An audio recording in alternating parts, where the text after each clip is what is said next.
এখন টাকা হয়েছে, এক সময় অভাবী ছিলেন, হয়তো সেই সময় হারাম ব্যবসা আপনি করেছেন, এখন বুঝেছেন টাকার মালিক হয়েছে, আপনি ত্যাগ করুন। একজন মানুষ যদি ৯৯ জন মানুষ হত্যা করার পরে তাকে মাফ করবে না বলায় আরেকজনকে হত্যা করে, ১০০ জন মানুষকে হত্যা করার পরে আল্লাহর কাছে যদি তওবা করে, আল্লাহ বলেন লাউ আতাইতানি বিকরা বিল আরদি খতায়া, আসমান থেকে জমিন যত ফাঁকা জায়গা সেই সমপরিমাণ গুনাহ নিয়ে যদি আমি আল্লাহর কাছে তওবা করো, আমি আল্লাহ তোমার গুনাহ মাফ করে দিব। বলি সুবহানাল্লাহ। হযরত ইমাম আবু হানিফা বলেন, একজন ব্যক্তি মদ খেয়েছে, মদ খাওয়ার পরে নিজের মাকে কেটে টুকরো করে দিয়েছে, গর্দান থেকে গলা কেটে মাথা সিলাইয়ে সেখানে মাথার মধ্যে প্রস্রাব করে দিয়েছে। ওই ব্যক্তি যদি আমি আল্লাহর কাছে তওবা করে, আমি আল্লাহ তার গুনাহ মাফ করে দিব। বলি সুবহানাল্লাহ।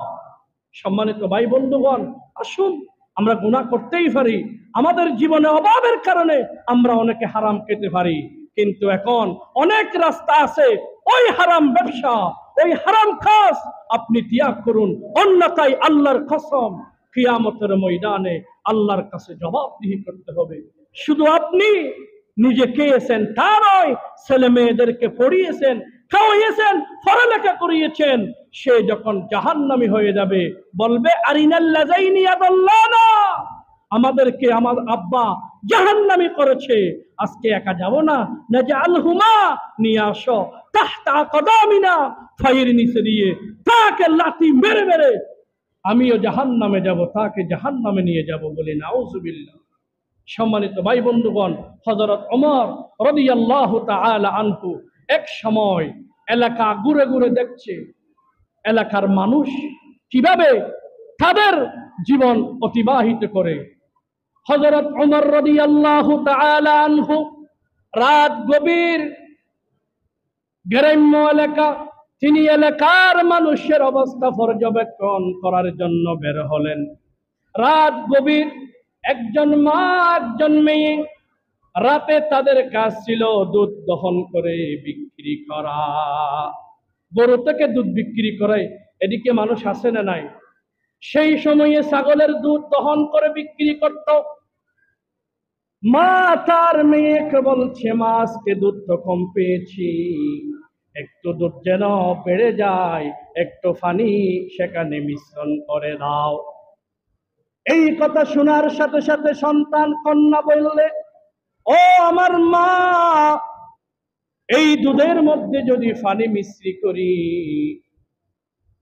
হযরত ওমর রাদিয়াল্লাহু তাআলা আনহু এমন কঠিন শাসক সেই যদি জানে, তাহলে আমাদের তো দুনিয়ায় আর টাকা লাগবে না।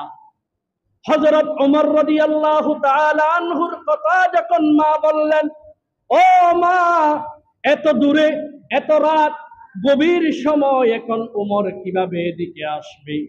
এই কথাটা হযরত ওমর রাদিয়াল্লাহু তাআলা আনহু রাস্তা দিয়ে হাঁটার সময় নিজের কানে শুনে ফেললেন।